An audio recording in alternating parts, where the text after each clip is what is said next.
تعلم على العلماء حتى تعرف الإسلام صحيحا. بسم الله الرحمن الرحيم. إن الحمد لله نحمده ونستعينه ونستغفره ونعوذ بالله من شرور أنفسنا ومن سيئات أعمالنا. من يهده الله فلا مضل له ومن يضلل فلا هادي له، وأشهد أن لا إله إلا الله وحده لا شريك له، وأشهد أن محمدا عبده ورسوله. يا أيها الذين آمنوا اتقوا الله حق تقاته ولا تموتن إلا وأنتم مسلمون. يا أيها الناس اتقوا ربكم الذي خلقكم من نفس واحدة وخلق منها زوجها وبث منهما رجالا كثيرا ونساء، واتقوا الله الذي تساءلون به والأرحام، إن الله كان عليكم رقيبا.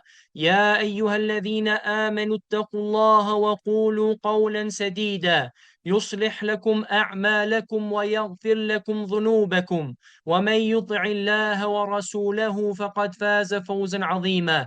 أما بعد، فإن خير الكلام كلام الله، وخير الهدي هدي محمد صلى الله عليه وسلم، وشر الأمور محدثاتها، وكل محدثة بدعة، وكل بدعة ضلالة، وكل ضلالة في النار.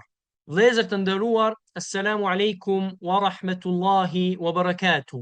Allahun subhanahu wa ta'ala falenderojmë dhe vetëm prej tij falje dhe ndihmë kërkojmë, dhe salavatet dhe selamet e Allahut qofshin mbi Muhammedin sallallahu alaihi wasallam, mbi familjen e tij, mbi shokët e tij dhe mbi të gjithë ata që ndjekin rrugën e tij deri në ditën e gjykimit. Kemi filluar në seminarin në Belgjik tek vëllezërit tonë te xhamia Imam El Albani, duke shpjeguar akiden e imamit të madh, njërit prej imamëve të Ahlus Sunna wal Jamaa, Imam Ali ibn al-Medini. Dhe masi kemi folur për akiden e tij dhe kemi shpjeguar fillimin të librit të tij, të cilën e ka përcjell gjithashtu Imam Al-Lalaka'i në librin e tij të njohur Sharh Usul I'tiqad Ahli Sunnati wal Jamaa, tash vazhdojmë aty ku kemi mbetur. Kemi mbetur tek fjala e autorit rahimahullah, ku thot thumme as-sam'u wa ta'atu lil a'immati wa umara al-mu'minin al-barri wal-fajir mimman waliya al-khilafa bi ijma'i an-nas wa ridahum la yahillu li ahadin yu'minu billahi wal yawmil akhir an yabita laylatan illa wa alayhi imam barran kana aw fajira فهو أمير المؤمنين والغزو مع الأمراء ماض إلى يوم القيامة البر والفاجر لا يترك، وقسمة الفيء وإقامة الحدود للأئمة الماضية ليس لأحد أن يطعن عليهم ولا ينازعهم، ودفع الصدقات إليهم جائزة نافذة قد برئ من دفعها إليهم وأجزأت عنه برا كان أو فاجرا، وصلاة الجمعة خلفه وخلف من ولاه جائزة قائمة ركعتين، من أعادها فهو مبتدع تارك للإيمان مخالف، وليس له من فضل الجمعة شيء إذا لم يرى الجمعة خلف الأئمة من كانوا برهم وفاجرهم، والسنة أن يصلوا خلفهم لا يكون في صدره حرج من ذلك. ومن خرج على إمام من أئمة المسلمين وقد اجتمع عليه الناس فأقروا له بالخلافة بأي وجه كانت، بالرضا كانت أو بغلبة، فهو شاق هذا الخارج عليه العصا وخالف الآثار عن رسول الله صلى الله عليه وسلم، فإن مات الخارج عليه مات ميتة جاهلية، ولا يحل قتال السلطان ولا الخروج عليه لأحد من الناس، فمن فعل ذلك فهو مبتدع على غير السنة. Deri këtu fol autori për të njëjtën çështje, dhe ajo është çka ka të bëjë me akiden e Ahlus Sunna wal Jamaa në lidhje me besimin se si sillemi ne me udhëhecat e muslimanëve. Dhe do ta lexoj në gjuhën shqipe për kthimin. Thot pastaj bindja dhe dëgjoshmëria ndaj udhëhecave të muslimanëve, qoftë të drejt apo me kata, ai që ka marrë hilafetin me pajtimin e njerëzve dhe me kënaqësinë e tyre. Nuk i lejohet askujt që beson në Allahun dhe ditën e fundit të kaloj një natë pa e pasur një imam mbi vete, qoft i mirë apo i keq. Ai është udhëheci i besimtarëve. Lufta, gjihadi me sundimtarët është në vazhdim deri në ditën e Kiametit. Qoft i mirë apo i keq, nuk lejohet të braktiset. Përndarja e pasurisë së shtetit, që quhet el-fej, dhe zbatimi i dënimeve, hududeve, u takon udhëhecëve. Nuk i lejohet askujt të kritikoj apo të kundërvihet atyre. Dhënia e zeqatit atyre është e lejuar dhe e vlefshme. Ai që e jep atyre është i liruar nga përgjegjësia, qoft udhëheci i mirë apo i keq. Namazi i xumas pas udhëhecit apo pas atij që ai ka caktuar është i vlefshëm dhe i lejuar. Është 2 recate. Kush e përsërit atë është bidaxhi, ka braktisur besimin dhe ka kundërshtuar.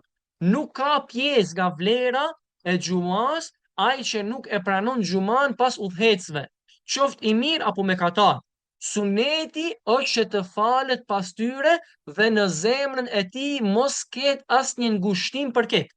Kush del kundër një udhëheci të muslimanëve ndaj të cilit njerëzit janë mbledhur dhe e kanë pranuar si halif, qoftë me kënaqësi apo me forcë, ai është kundërshtar i unitetit.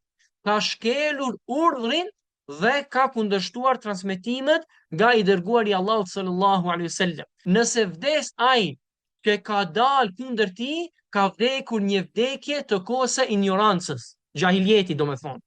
Pastaj fjala autorit, nuk lejohet lufta kundër sundimtarit dhe as të dilet kundër tij për askënd nga njerëzit.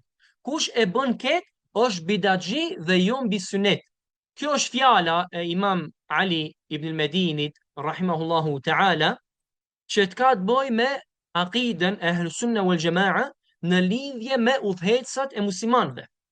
Dhe Sheikh Ubejd el-Jabiri rahimahullah në shpjegimin e tij të aqidës së Imam Ahmed ibn Hanbal e përmend këtë çështje dhe thotë se kjo është ajo që dallon Ahlus Sunna wal Jamaa me bidaxhi prej xhavarixhve dhe atyre që ndjekin rrugën e tyre. Domethënë, nëse don me ditë a është një person njeriu sunetit ose njeriu i bidatit, nëse don me ditë a dikush ndjek rrugën e imamëve ton të mëdhej prej kohës së sahabëve dhe ata që kanë ardhur pas tyre deri në kohën e sodit, ose është kundërshtar i rrugës së selefit, atëherë kjo është ajo pika me të cilët njerëzit dallohen. Kjo pika që ka të bëjë me bindje ndaj udhëhecave të muslimanëve. Për arsye se nuk gjen dikën që paralajmëron nga kryengritja dhe që urdhëron që të bindet muslimani ndaj udhëhecit të tij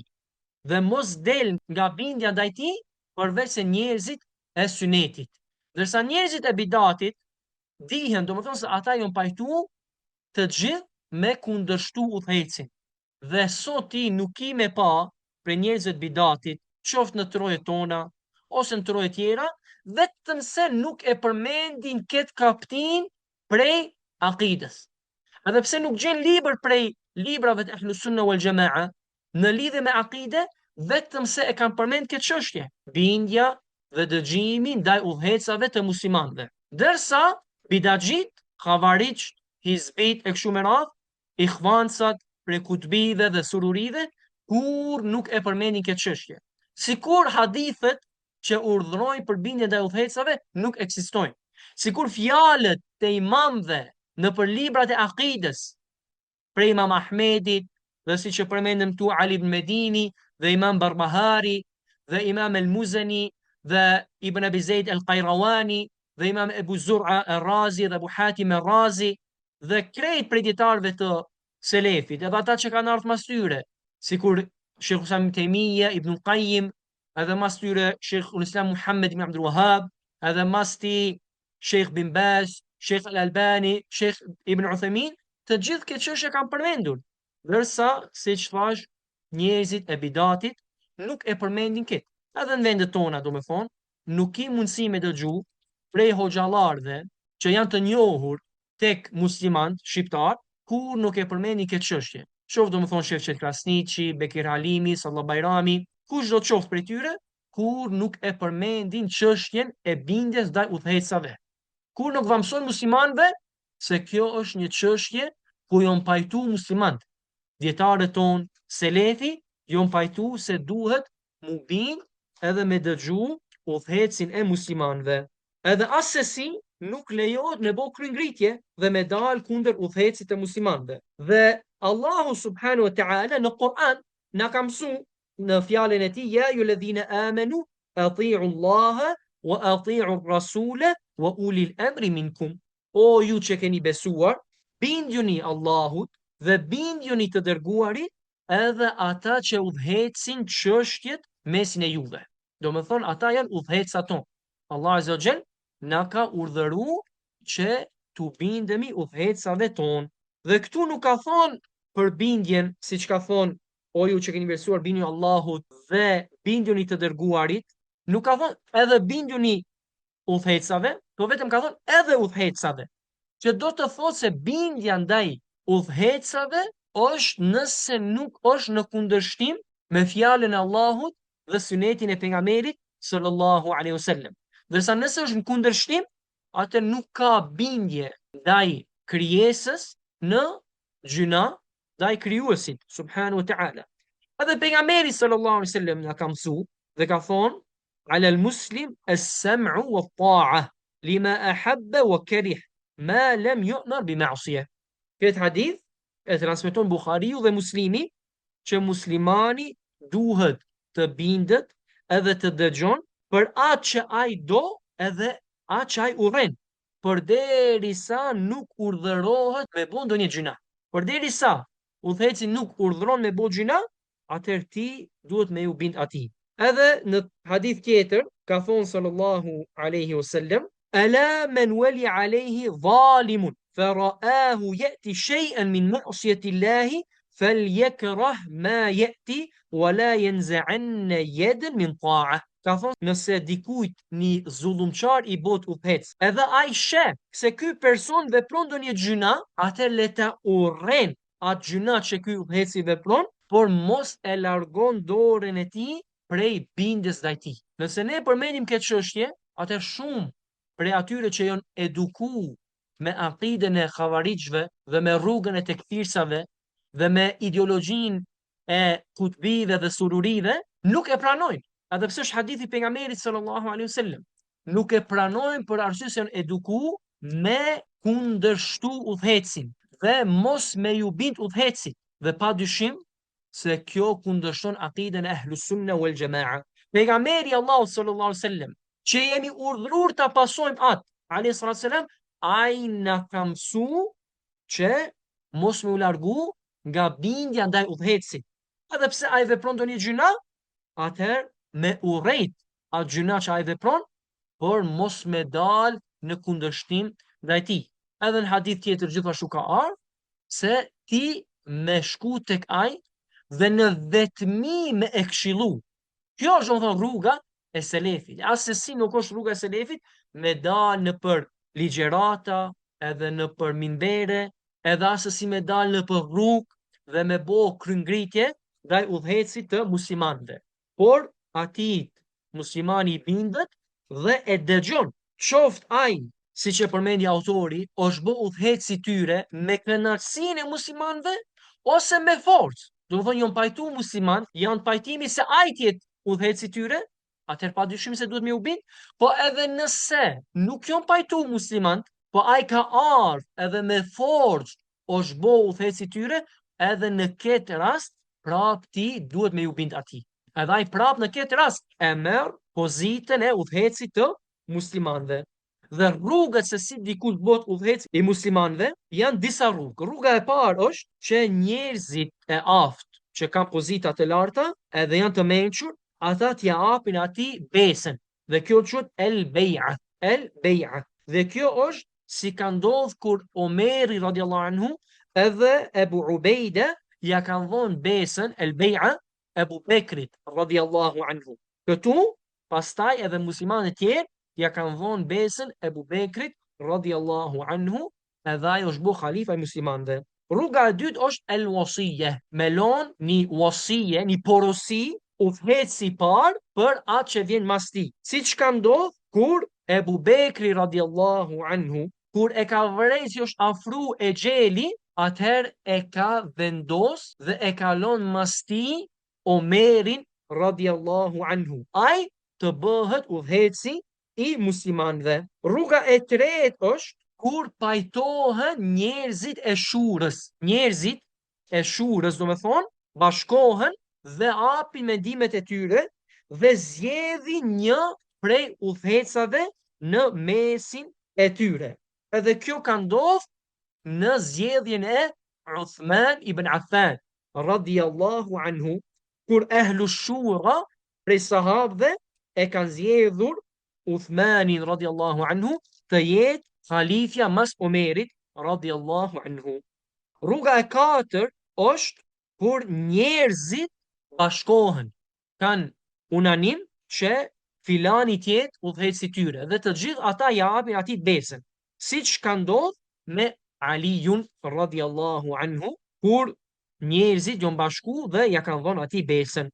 Rruga e pestë është kur dikush që ka qenë khalife largohet dhe e lën dikën tjetër vend tij të bëhet khalife, siç ka ndodhur me El Hasan ibn Ali radiallahu anhu, kur është largu dhe ja ka dhënë khilafetin Muawiyes radiallahu anhu.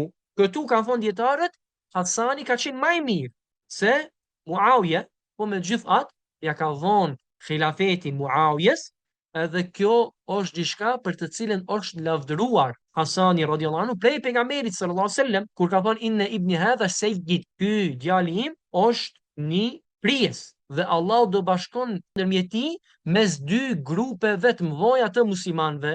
Edhe kështu ka ndodhur kur El Hasan ibn Ali radiallahu anhu është largu nga khilafeti dhe ja ka dhënë Muawiyes khilafetin, këtu janë bashku dy grupe të mëdha të muslimanëve dhe ka ndodhur ashtu siç ka treguar pejgamberi sallallahu alaihi wasallam, dhe kjo është një prej çënjave të pejgamberisë. Dhe rruga e gjashtë është ajo që përmend më herët, me forcë. Dhe kjo arabisht quhet el ghalaba wal qahr. Kur dikush do të thonë vjen dhe me forcë bëhet udhëhec i muslimanëve. Edhe nëse ai arrin që ta merr çështjen në dorën e tij, atëherë duhet me pranu atë si khalife dhe duhet me pranu atë si udhëhecës, edhe nuk lejohet me bë kryen ngritje kundër tij. Autori përmendi disa prej çështjeve ku ne si musliman duhet me ju bind udhëhecit dhe disa prej çështjeve që i rregullon udhëheci, domethënë nuk janë durt të secilit prej muslimanëve, po janë në durt të udhëhecit. Dhe çështja e parë është xhihadi. Domethënë xhihadi është me udhëhecin bashk. Ai është prijesi i xhihadit dhe ai është që përgatit musliman për xhihad dhe ai është që është udhëheci i tyre në xhihad.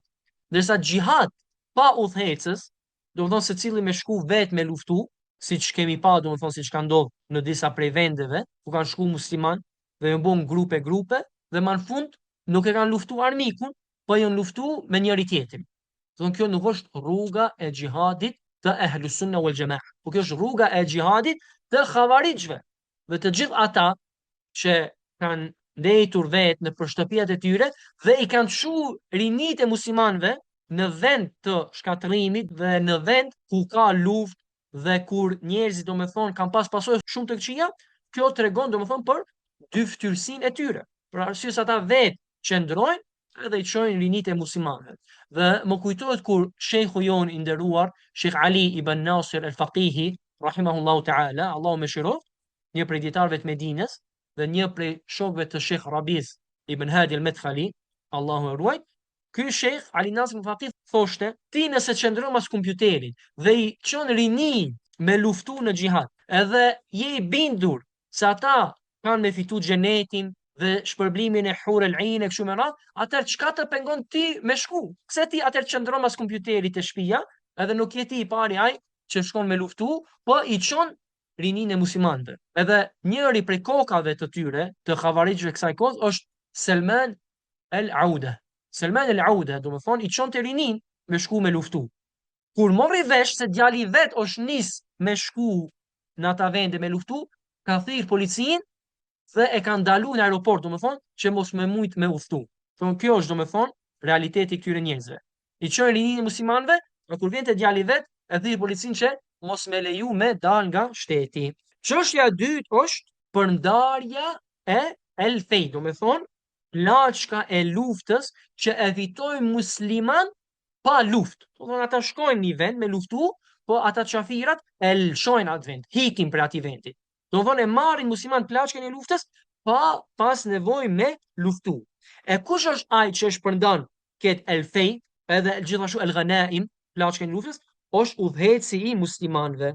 Kjo el fej ndahet, do të thonë, në 5 pjesë. 4 prej këtyre 5 pjesëve i marrin luftarët, ata që kanë luftu, dhe një prej këtyre 5 pjesëve i merr udhëheci i muslimanëve dhe ai ka të drejtë në të, edhe gjithashtu e shpërndan në ata kategori që Allahu subhanahu wa ta'ala i ka përmend në surën El-Hashr. Pastaj e treta është zbatimi i ligjeve. Do të thonë kur dikush ka vjedh, kush duhet me ja prej dorën? Kur dikush ka bo zina, kush duhet me gurzu? Kur dikush ka mbyt dikën, kush është ai që e dënon me vrasje? Kjo është krejt që është nën udhëhecjen dhe nën kujdesin dhe nën obligueshmërinë e udhëhecit të muslimanëve. Tash musliman, kur dojnë me kritiku ndonjë udhëhec, thonë ai nuk i zbaton ligjet, do me thonë, nuk e zbaton sheriatin, nuk dënon me dënimin e sheriatit kështu me radhë. Derisa kjo është puna e tij, kjo është përgjegjësia e tij, nuk është përgjegjësia jonë. Përgjegjësia jonë është me i zbatu ligjet Allah subhanahu wa taala te vetja jonë edhe te familja jonë. Edhe shumë prej tyre, sidomos ata që flasin kundër udhëhecave, do të thonë në shumë çështje nuk i zbatojnë urdhrat dhe ligjet e Allah subhanahu wa taala tek vetja e tyre dhe tek familjet e tyre, por i gjen ata duke fol kundër udhëhecave dhe kjo çështje, siç përmenda, është prej detyrës së tyre dhe nuk është prej detyrës së muslimanëve. Nëse dikush vepron ndonjë gjuna, ndonjë dalesë që duhet me marr dënimin sheriatik, sikur presja e dorës për shembull, atë nuk i takon dikujt prej muslimanëve që ta merr dhe ta zbaton këtë urdhër, por kjo i takon udhëhecit të muslimanëve. Pastaj e katërta është sadaka, do të thonë zeqati, zakatul fitri, e kështu me radhë, ata i ipën udhëhecit të muslimanëve, ai pastaj i shpërndan. Dhe siç përmendi autori, qoftë i mirë apo i keq, ti e ke kryer detyrën tënde. Ti ja jep udhëhecit të muslimanëve, pastaj ai nëse është i devotshëm dhe i shpërndan aty ku duhet, ajo është në rregull. Po nëse ai nuk është i devotshëm, nuk e di se çka vepron me këtë pasuri, ai e shpërndan aty ku duhet ajo, ti prap e ke kry obligimin tënd dhe nuk e ke lënë mangët asesi. Pastaj e pesta është falja e namazit të xumas. Mu fal namazin e xumas mas udhëhecit të muslimanëve. Ose kur udhëheci muslimanëve, do të thonë ka shumë xhamia dhe shteti i madh, atë normal se ai vendos në çdo xhami ndonjë imam. Atë në këtë rast ti e fal namazin e xumas mas këtij imami. Dhe asesi nuk thu unë nuk falë mas ti, ai shembull është qafir, ai është gjynaçar, ai është zullumçar dhe unë nuk e fal namazin mas ti. Dhe kjo çështje edhe pse është përmend para më shumë se 1000 viteve në librat e akides, e gjejmë në këtë kohë prezente. Kemi njerëz, do të thonë, që nuk e falin namazin e xumas mas udhëhecave të muslimanëve, ose mas imamëve të muslimanëve. Nuk e falin namazin e xumas, edhe namazin me xhamat nuk e falin pas tyre. Dhe njëri prej këtyre dhe koka e tyre është Seyyid Qutb. Seyyid Qutbi, siç përmend Ali el-Ishmawi në librin e tij El Mudhakkirat, do të thonë, ku përmend çështje se çka ka ndodhur mesin e Ikhwanul Muslimin, aty thotë se është ul me Seyyid Qutbin para namazit të xumas. Pastaj thotë ndodhi befasia. Kur i thash Seyyidit, Seyyid Qutbit, hajde të përgatitemi të shkojmë të falim namazin e xumas, thot atë ndodhi befasia kur Seyyid Qutbi më tha, unë nuk e fal namazin e xumas mas këtyre udhëhecave. Domethënë i ka bo tekfir udhëhecat e muslimanëve që kanë qenë atë kohë në Egjipt, edhe si pasojë e saj nuk e ka fal namazin e xhumas mas tyre. Edhe këtu e shohim domethënë se si dallohet akidja e Ahlus Sunna wal Jamaa me akiden e Khawarijve dhe Kutbive dhe Sururive. Edhe sot ata që e mbrojnë Sejt Kutbin dhe e shpërndajnë ideologji e tij, edhe pse ndoshta nuk e përmendin nga frika që dihet domethënë se e kanë kuptuar musliman se kush është Sejt Kutbi, po prap e shpërndajnë ideologjin e tij të Khawarijve. Ai që del kundër udhëhecit të muslimanëve, domethënë bon kryengritje, bon furuj ndaj tij, ai është prej Khawarijve. Ai që i nxit musliman, edhe pse ai vet nuk bon kryengritje, po i nxit musliman, i mëson ata dhe bëhet sebeb që ata dalin kryengritje, ai është më i keq se ata që bojnë kryengritje. Dhe këtë dietarët e kanë quajtur Khawarij Qa'diyye. Khawarij Qa'diyye, do thotë ata që vet rrin ulur. Ata rrin ulur, po i çojnë të tjerë, i nxisin të tjerë që ata të bojnë kryengritje. Dhe padyshim do thonë këta janë më të këqij se ata që bojnë kryengritje, për arsye se këta janë mësuesit e tyre. Dhe këta janë ata që i nxjerrin dhe i çojnë me bojnë kryengritje. Kur Sefer El Hawali e shkruajti librin Zahiratul Irja, ku në këtë libër, do më thonë e ka pas ai mushrif të tij, mentorin e tij, e ka pas vllahën e Sejt Kutbit, Muhammed Qutb, ai ka qenë mentori i tij. Dhe ai ka mësuar këtë akiden e Khawarijve dhe me akuzu Sheikh Al-Albanin për Irja, ku e shkruajti këtë librin Zahiratul Irja në mbrojtje të Sejt Kutbit dhe në akuzim të Sheikh Al-Albani. Tu, kur i kanë thonë Sejt Kutbit, do më thonë se vllau yt, Muhammed Qutb, nuk është mesin tonë. Ka thonë Muhammed Qutb ka një tjetër detyrë. Çka ka qenë detyra e tij? Me ardhur në Saudi dhe me ti mendimet e Kutbive në mesin e rinive në Saudi. Dhe njëri prej tyre që më së shumti është diku, është ky Sefer El Hawali. Edhe ky në librin e tij Zahiratul Irja akuzon Sheikh Al-Albani për murxhi, dhe ai është që e ka përhap fillimisht këtë fjalë dhe mbron Sejt Kutbin. Do një njeri që ka luftuar gjithë jetës së tij për tauhid dhe për sunnet dhe ka luftuar bidatet, Sheikh Al-Albani ai është bo murxhi. A Sejt Kutbi do me thonë që ka qenë larg sunnetit, qoftë në praktikim, qoftë në akide, qoftë në thirrjen e tij, ai na është bo shahidi i Islamit dhe na është bo, do thonë dietari i Islamit dhe më i miri, siç thot Sefer Hawali në shpjegimin e akidës tahawiyye, më i miri që ka shpjeguar la ilaha illallah në këtë kohë është Sejt Kutbi. Kur Sheikh Al-Albani ka marrë këtë libër dhe ka lexuar, këtu është bin, do me thonë, se dietarët e Medinës kanë pas të drejtë kur i kanë luftuar mendimet të Sefer Hawali dhe Selman Audës dhe gjithashtu kanë paralajmëruar kundër tyre. Sheikh Rabi edhe të tjerë prej dietarëve të Medinës, Sheikh Muhammed Aman al-Jami kështu me radhë. Atë Sheikh Al-Albani ka thonë një fjalë shumë të madhe. Ka thonë për këta, sikur Sefer Hawali, Khawarij al-Asriyye. Khawarij al-Asriyye, do të thonë Khawarij bashkohor. Sheikh Al-Albani me këtë fjalë i ka përshkruar. Dhe nuk është për të çuditur nëse gjen një person si Sadullah Berami, kur fillon me shpjegu akiden, gjaja parë me të cilën argumentohet është libri Zahiratul Irja. Pastaj shfaqen sikur e dojnë Sheikh Al-Albani. Do ti e don Sheikh Al-Albani duke citu prej librave që janë shkruajtur në refuzim të Sheikh Al-Albanit dhe duke akuzuar atë si murxhi. Allahu na ruaj prej levimet të këtyre njerëzve. Siç thot autori, domethënë ai që del në kryegritje kundër udhëhecit muslimanëve, atëherë ai është bidaxhi. Do të shikoni, domethënë prej kohës së selefit vetëm se i kanë quajtur bidaxhi ata njerëz që kanë dalë në kundërshtimin e udhëhecit të muslimanëve.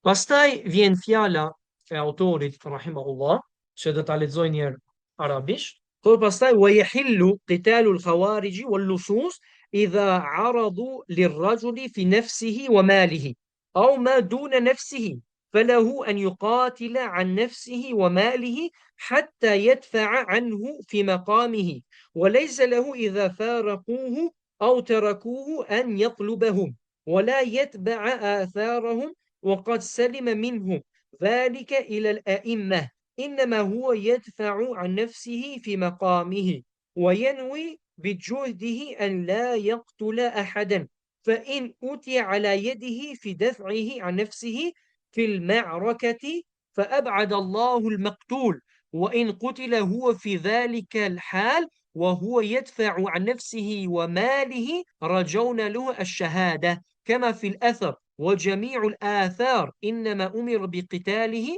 ولم يؤمر بقتله ولا يقيم عليه الحد ولكنه يدفعه إلى من ولاه الله أمره فيكون هو يحكم فيه ولا يشهد على أحد. Po, deri këtu do me thonë, është pika e radhës që në gjuhën shqipe do ta lexojmë gjithashtu, thot lejohet lufta kundër xavaritëve dhe hajdutëve nëse sulmojnë njeriu për veten apo pasurinë e tij, ose për gjëra me të vogla se vetja. Ai ka të drejtë të mbrohet për veten dhe pasurinë e tij në vendin e ngjarjes, por nëse ata tërhiqen apo e lën, ai nuk ka të drejtë të ndjek apo të ndjek gjurmët e tyre.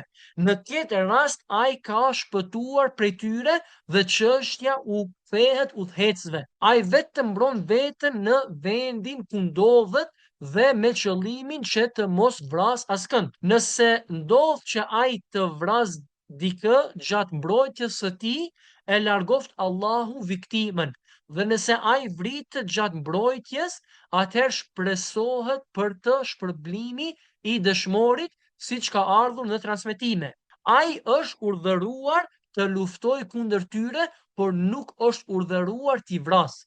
Nuk zbatohet ndaj tij ndonjë dënim, por ai dorëzohet te ai që Allahu ja ka dhënë pushtetin që të gjykojë për të. Kjo çështje që autori këtu ka përmend është prej çështjeve që janë pajtuar dietarët. Sheikhul Islam Ibn Taymiyah në librin që i ka mbledh fetvat e tij, Majmu' al-Fatawa, thot: "Es-sunnatu wal-ijma' muttafiqan ala anna sa'il al-muslim idha lam yandafi sawluhu illa bil-qatl qutil." Thot sunneti dhe ijmaja janë pajtu se ai prej muslimanëve, ai hajduti, domethënë prej muslimanëve, nëse nuk largohet dëmi i tij vetëm se me vrasje, atëherë ai vritet. Wa in kana al-mal alladhi ya'khudhuhu qiratan min dinar. Domethënë edhe nëse është pak, shumë pak prej pasurisë që ai don me marr, ti prap ki të drejtë me e mbrojt pasurinë tënde.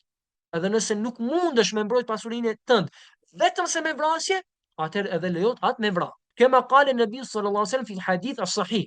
Siç ka thënë pejgamberi sallallahu alaihi wasallam në hadith të vërtet, men qutila duna malihi fa huwa shahid. Kush vritet duke mbrojt pasurinë e tij, ai është dëshmor. Wa man qutila duna damihi fa huwa shahid.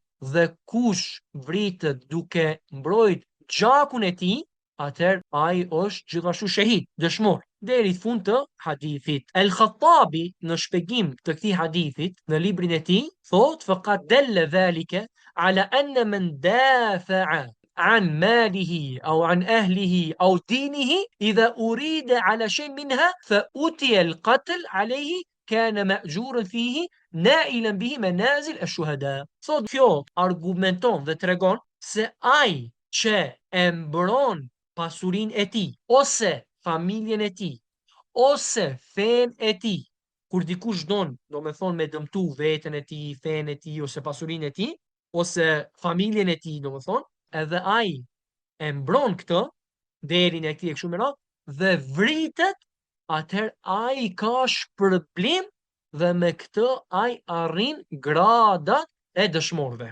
Kjo është domethënë kuptimi i hadithit të pejgamberit sallallahu alaihi wasallam. Dhe mbrojtja këtu e vetës dhe pasurisë e kështu me radhë, siç kanë thonë dietarët, është me atë mundësi më të vogël që ki mundësi me largu dëmin. Domethënë nëse vjen dikush dhe nuk është i armastosur, ti nuk lejohet me vrahat me armë, edhe pse ki mundësi me largu dëmin e tij me diçka që është më e vogël se vrasja. Domethënë vrasja është gjoja e fundit që përdoret në rastin se ti nuk mundesh me e mbrojt veten ose pasurinë ose familjes e kështu me radhë. Atë lejohet vrasja.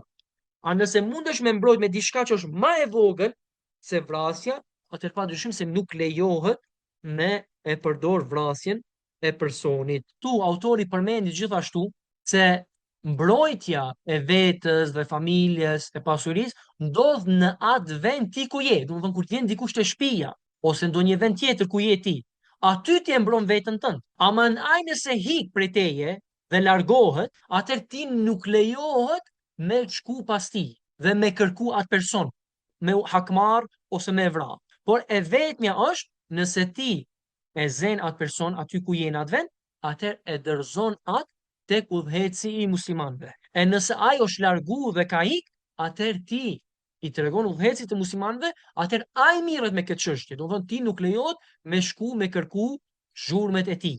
Edhe nëse e kapti atë shtëpia shembull, edhe ai s'mundet me ik, ti nuk lejohet tash me zbatu dënimin ndaj tij, po ti vetëm atë e dorëzon te udhëheci i muslimanëve dhe ai është që e zbaton urdhrin ndaj tij. Urdhrin do me thonë të shariatit. Pastaj thot autori, wala yashhadu ala ahadin min ahli al-qiblati bi'amalin amilahu bi jannatin wala nar narju li salihi wa nakhaf ala talih المذنب ونرجو له رحمة الله عز وجل ومن لقي الله عز وجل بذنب يجب بذنبه النار تائبا منه غير مصر عليه فإن الله يتوب عليه ويقبل التوبة عن عباده ويعفو عن السيئات ومن لقي الله وقد أقيم عليه حد ذلك الذنب فهو كفارته كما جاء عن رسول الله صلى الله عليه وسلم ومن لقيه مصرا غير تائب من الذنوب التي استوجب بها العقوبة فأمره إلى الله عز وجل إن شاء عذبه وإن شاء غفر له ومن لقيه مشركا عذبه ولم يغفر له والرجم على من زنى وهو محصن إذا اعترف بذلك وقامت عليه البينة رجم رسول الله صلى الله عليه وسلم ورجم الأئمة الراشدون من بعده. Në gjuhën shqipe, do ta lexojmë fjalën e autorit, nuk dëshmohet për askënd nga njerëzit e kiblës muslimanëve për në xhenet apo zjarr për shkak të një vepre që ka bërë. Ne presojmë për të mirin dhe friksohemi për të keqin. Dhe mëkatari presojmë për të mëshirën e Allahut të lartësuar. Kush e takon Allahun me një mëkat që e meriton zjarrin, por është penduar prej tij dhe nuk ka ngulmuar, Allahu do t'ja pranoj pendimin dhe do t'ja fal mëkatet. Ai e pranon pendimin nga robrit e tij dhe i fal të këqijat. Kush e takon Allahun dhe mbi të është vendosur dënimi për atë mëkat, atëherë ai dënim është shlyer për të, ashtu siç ka ardhur nga i dërguari i Allahut sallallahu alaihi wasallam. Kush e takon Allahun me këmbgulje në mëkat që kërkojnë dëshkim pa qenë penduar, çështja e tij është në dorën e Allahut të lartësuar. Nëse do e ndëshkon, nëse do ja fal. Por kush e takon atë duke qenë i dhujtar, ai do ta ndëshkoj dhe nuk do t'ja fal. Pastaj thot rahja me gur, rajm, gjuhën arabe, është për atë që ka bërë zina duke qenë muhsan. Nëse e ka pranuar vet ose janë sjell prova kundër tij. I dërguari Allahut sallallahu alaihi wasallam e ka rrahur me gur, po ashtu edhe halifët e drejtë pas tij. Tu autori do me thot që ne nuk dëshmojmë për askën që ky person do jetë në xhenet ose do jetë në xhehenem prej muslimanëve, po ne shpresojmë për atë që ka bo mirë që të jetë në xhenet dhe kemi frikë për atë që ka bo keq që të dënohet me xhehenem. Po ne asesi do me thonë nuk gjykojmë duke thonë filani është në xhenet ose filani është në xhehenem, përveç për atë që ka vërtetuar syneti pejgamberit sallallahu alaihi wasallam. Nëse në hadithet pejgamberit sallallahu alaihi wasallam ka ardhur që filani është në xhenet, atëherë dëshmohet për të, padyshim. Po përndryshe ne kemi shpresë për njerëzit e mirë që do jenë në xhenet dhe kemi frikë për njerëzit e këqij që do jenë në xhehenem. Dhe këtu nuk hyn ata persona të cilët kanë vdekur në kufër, por ashtu se ai që vdes në kufër, vendi i tij do jetë xhehenem. Pra mundet mu dëshmu për një person që dim se ka vdekur në kufër, mundet mu dëshmu se ai dë jetë në xhehenem. Do të thuhet filani, për shembull Musailemetul Kadhab, Musaileme që ka pretenduar që është pejgamber dhe që sahabët i kanë luftuar dhe ai ka vdekur në kufrin e tij, atëherë për atë padyshim se dëshmohet se ai është në xhehenem. Ndërsa për sahabët prej tyre që pejgamberi sallallahu alajhi wasallam na ka tregu se filani është xhenet, prej 10 sahabëve që ka tregu se janë xhenet, dhe Ukasha edhe të tjerë, atëherë edhe ne dëshmojmë se ata janë në xhenet. Edhe përgjithësi, do të thonë për sahabët thuhet se ata janë në xhenet. Kështu kanë thonë dietarët. Se Allah azza wa jall ka thonë wa kullan wa'ada Allahu al-husna. Dhe të gjithëve Allahu pa ka premtu të mirën, dhe mira ma e madhe është ka dyshim xheneti Allahut subhanahu wa ta'ala. Ai që e takon Allahun me ndonjë gjuna, do me thonë ai që ka vepruar gjunahe në dynja, po është pendu, atëherë Allah azza wa jall ja pranon atij pendimin e tij. Ai që pendohet për gjunaheve është sikur një person që nuk ka vepruar gjunahe. Dhe Allah ka thonë kul ya ibadi alladhina asrafu ala anfusihim. Thuaj o robrit e mi, ju të cilët keni qenë të pa mas ndaj vetes së juve, do të thonë keni bërë shumë gjunahe, la taqnatu min rahmatillah, mos e humbni shpresën nga mëshira e Allahut. Inna Allaha yaghfiru dhunuba jami'a. Allahu me të vërtet i fal të gjitha gjunahet. Ai është për atë person që pendohet.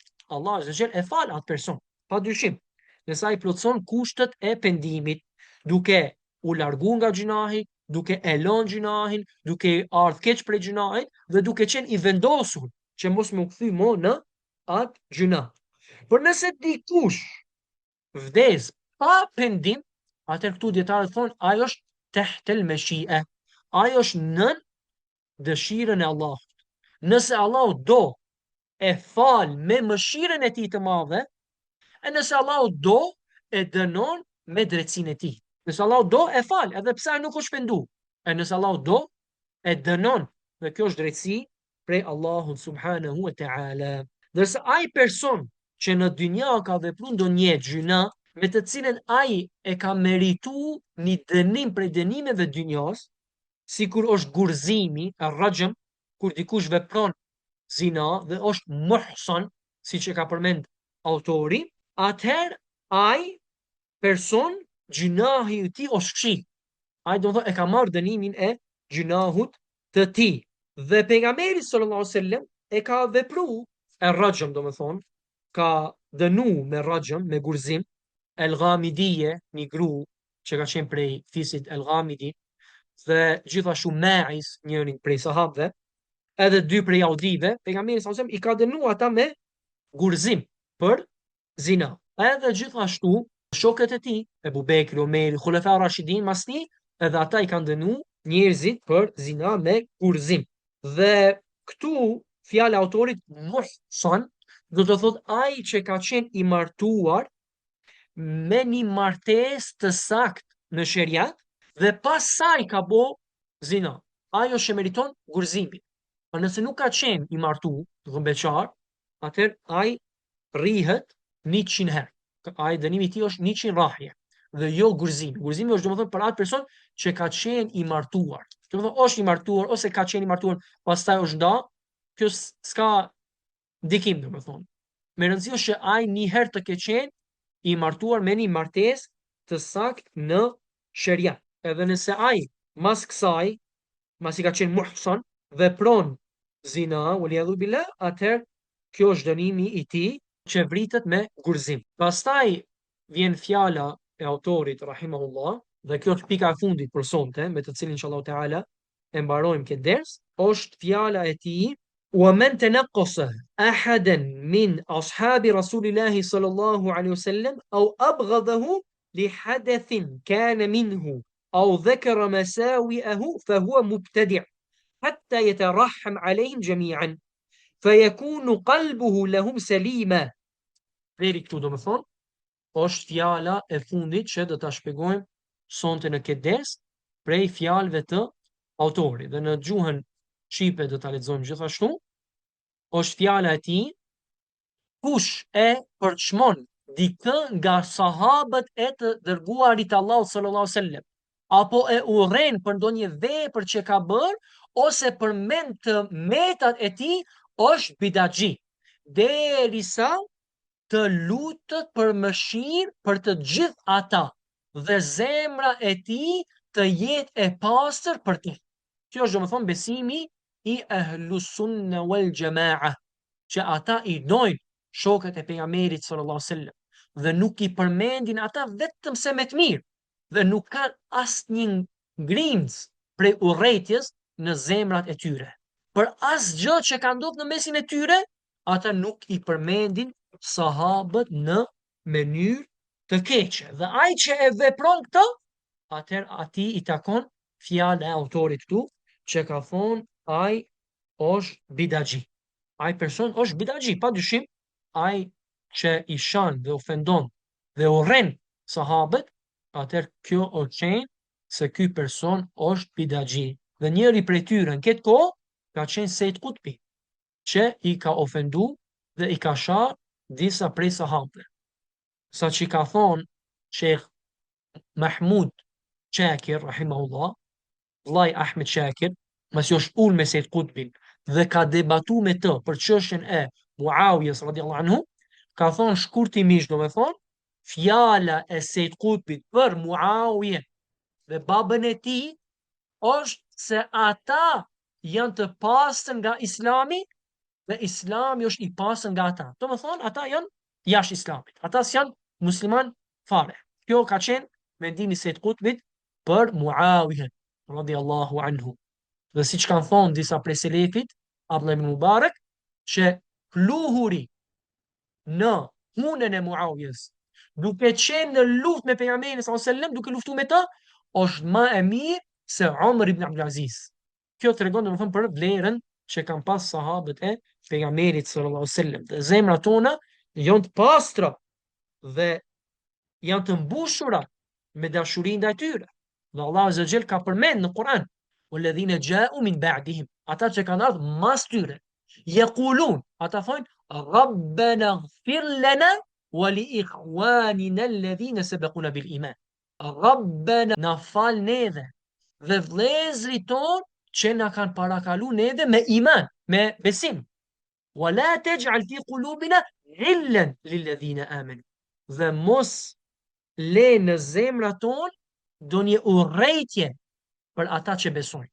Do ata që na kanë parakalu neve me iman, kush janë? Të parët dhe në krye të tyre janë shokët e të dërguarit Allahut sallallahu alaihi wasallam. Pejgamberi sallallahu alaihi wasallam ka thonë: "Khairun nas qarni", njerëzit më të mirë janë në gjeneratën time. Thumma alladhina yalunhum, thumma alladhina yalunhum, pastaj ata që vinë mas tyre, pastaj ata që vinë mas tyre. Dhe pejgamberi sallallahu alaihi wasallam gjithashtu ka thonë: "La tasubbu ashabi", mos i shani shokët e mi. Fa walladhi nafsi biyadi, është betu në atë në dorën e të cilët është shpirti i pejgamberit sallallahu alaihi wasallam, ka thonë: "Law anna ahadakum anfaqa mithla Uhudin dhahaban ma adraka mudda ahadihim wala nasifa." Nëse dikush prej jush jep sadaka sa kodra Uhudit prej arit, nuk e arrin vlerën e sahabëve nëse dikush prej tyre jep 2 grushta ose 1 grusht sadaka. Në sahabiu me dhënë 2 grushta ose 1 grusht sadaka është më e mirë se sa ti me dhënë sa kodra e Uhudit prej arit. Kjo do të thonë duhet neve me na shtu dashurin në zemrat tona për këta persona që e kanë mbrojt Islamin dhe kanë mbrojt të dërguarin Allah sallallahu alaihi wasallam me pasurinë e tyre, me familjen e tyre, edhe më së shumti me gjërën më të shtrenjtë, me shpirtin e tyre. Kanë vënë shpirtin e tyre për me mbrojt Islamin dhe për me mbrojt të dërguarin e Allahut sallallahu alaihi wasallam. Tu zemrat tona duhet patjetër duhet të jenë të pastra dhe mos ketë në zemrat tona asnjë lloj urrëtie ndaj tyre. Dhe ajo që ka ndodhur mesin e tyre, Sheikhul Islam Ibn Taymija në mënyrë shumë të mirë e ka shpjeguar në librin Al-Aqida Al-Wasitiyya.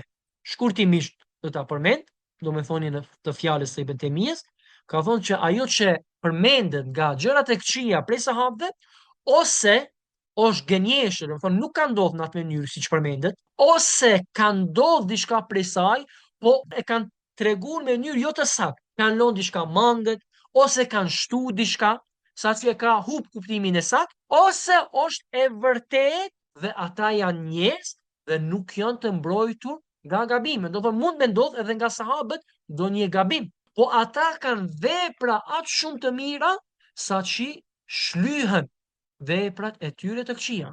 E kështu do me thonë ne duhet gjuhën tonë ta ruajmë, mos flasim asnjë mënyrë keq për sahabët e pejgamberit sallallahu alaihi wasallam. Dhe siç kanë thonë disa prej selefit, kjo ka qenë një fitnë në mesin e tyre që Allahu i ka ruajt durët tona që mos marrin pjesë, atë ne ta ruajmë gjuhën tonë që mos marrin pjesë, do të thonë duke fol keq për njërin prej shokëve të pejgamberit sallallahu alaihi wasallam. Për arsye se ata kanë qenë vëllezër të nderuar mes dy personave, ose ai person që është mundu për të vërtetën dhe ka gabu, dhe ai ka një shpërblim, dhe ai person që është mundu për të vërtetën dhe ja ka qëllu, ai ka dy shpërblime.